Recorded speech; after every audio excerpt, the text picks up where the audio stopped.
Estamos de volta com o nosso programa Pontos de Equilíbrio, uma parceria entre o Jornal do Comércio e o Amazon Sat. Entrevistando hoje Glauber Gomes e Luiz Eduardo Leal, falando sobre o papel das mídias sociais no processo eleitoral. Segundo o Ibope, as instituições políticas são as mais desacreditadas do país, mas é o povo que escolhe diretamente seus representantes. Como vocês enxergam esse cenário? Então, é bem interessante que a população, de uma forma geral, ela não tem mais uma característica de conseguir abraçar uma causa relacionada à política. Então, causa trabalhista, causa rural, é um pouco complicado.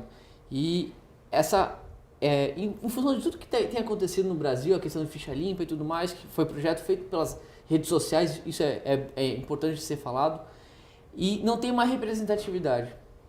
Existem iniciativas de criarem novas siglas, novos partidos, mas tudo isso começa com a possibilidade do candidato construir a sua plataforma, não simplesmente 6 meses antes da candidatura. A gente começa a visualizar, provavelmente você que está nos assistindo, que tem Facebook, vira e mexe tem lá um político ou outro anunciando no Facebook, colocando dinheiro no Facebook, e muitas vezes dinheiro público. Isso é bom ser falado. Governadores, prefeitos colocando dinheiro público para se promover nas redes sociais. É interessante a gente começar a perceber isso e entender que se eles colocam dinheiro público para se promover, o que pode ser feito com outras verbas? E toda essa configuração, a gente começa a visualizar que a gente tem que entender qual que é o nosso papel como cidadão, que é um papel de fiscalizar. Não é simplesmente pegar e votar em alguém. De alguma forma fiscalizar. Por isso a criação do aplicativo do Políticos, a criação de outros aplicativos, ou até mesmo iniciativas como uma ficha limpa, alguém tem que fiscalizar. A gente tem algumas iniciativas bem interessantes, que é a Lei da Transparência. A Lei da Transparência é fantástica. Eles realmente divulgam tudo. Mas é a divulgação de documentos tão difíceis de você ler, difícil de você entender, que se torna algo muito difícil da população em geral entender isso. É pensar e refletir sobre aqueles dados. Uma coisa que é legal informar é que talvez a sociedade também, comparando com 5 anos atrás, ela tem analisado, ela tem observado um pouco melhor o que os políticos estão fazendo. O interesse também parte muito do ponto de vista dos jovens, que querem se envolver de alguma forma, direta ou indiretamente, na construção do país. Isso mesmo. Mas é recorrente a percepção de que a juventude está alheia à política, né? Nós temos essa impressão, inclusive a partir do que é lido nas redes sociais. Isso é verdade ou realmente não se pode generalizar?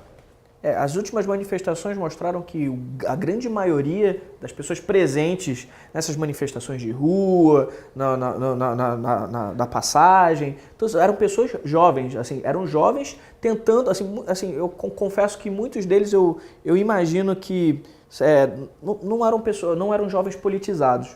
Mas as manifestações, se foram corretas ou não, se tiveram algum ponto positivo ou negativo, elas provavelmente contribuíram com a discussão sobre política entre os jovens. Se nós tínhamos antes jovens que não falavam de política, hoje eles falam porque é um assunto que é importante você se manter inteirado. Confesso que hoje eu tenho encontrado mais jovens, assim, eu me incluo nesse meio, porque eu encontro pessoas que antes eram desinteressadas, hoje tendo algum tipo de opinião. Se é uma opinião boa ou ruim, pelo menos que tenha alguma opinião. Então, acho que isso tem se tornado mais pulsante. Os jovens têm escrito mais sobre, têm escrito mais sobre isso, têm perguntado mais sobre isso. Assim, você vê no meio jornalístico a quantidade de matérias falando sobre os políticos em geral, sobre assuntos que, pressionados pela sociedade, começam a surgir nos pontos mais remotos do país. Você está de acordo, Luiz? E é realmente isso, né? A gente começa a ter uma qualificação da informação, a quantidade de informação. Os jovens são afoitos por informação, né? A gente tem 2 sites que são extremamente grandes em relação à pesquisa. Primeiro, o site mais pesquisado hoje para pesquisa é o Google, o segundo é o YouTube, e as pessoas buscam tudo lá. E também política. Eu acho que o que a gente tem que entender, esse é o desafio tanto dos políticos quanto as pessoas de marketing e até mesmo as pessoas que de uma forma geral vão se entreter com isso, é falar o mesmo de uma forma diferente. É falar a mesma coisa de uma forma diferente, que isso é um pouco confuso. Eu faço alusão, sempre quando eu debato sobre isso, que quando a gente teve a migração de empresas indo para as redes sociais, elas faziam o quê? Não sabiam como se comunicar. Então era mais fácil pegar o anúncio do jornal, que já estava de domingo, o anúncio de domingo do jornal, e colocava o anúncio dentro das redes sociais. Pronto, já tenho a minha publicação, mas não é isso. As pessoas hoje, os jovens hoje, eles são uma geração muito narcisistas, muito acomodados, que tem que ser instigados. Como que a gente instiga esses jovens?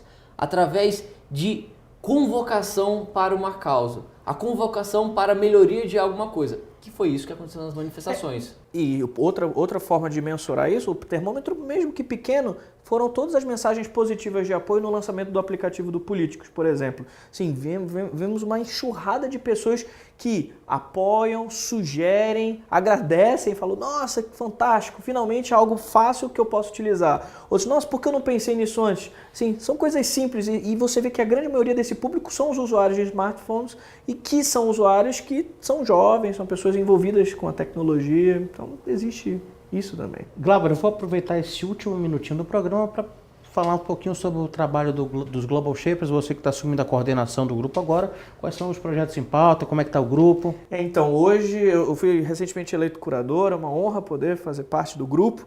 Recebemos novos integrantes, pessoas jovens, de alta produtividade.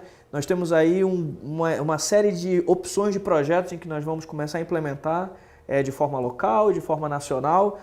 Muitos deles vão envolver o trabalho direto desses novos integrantes. Hoje o Hub conta com mais de 20 integrantes, né? A grande maioria se encontra aqui na cidade. Então, assim, inclusive nós abrimos a candidatura de pessoas que pudessem e quisessem entrar no grupo. Quem não conhece pode procurar pelos Global Shapers no Facebook para ter mais informações. Assim, nesse ano nós temos aí uma pauta bem bacana de novos projetos que a gente pretende lançar. Parabéns por essa iniciativa, né? Vocês dois e a todo o grupo. Eu tenho certeza que a adesão será maior e maior, porque os fins são os melhores possíveis.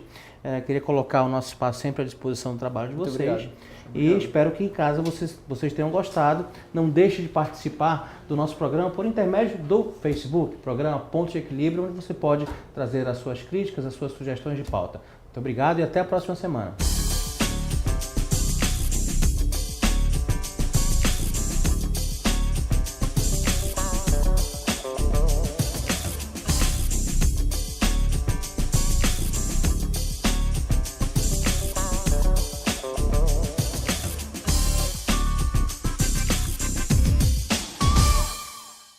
Apoio Jornal do Comércio.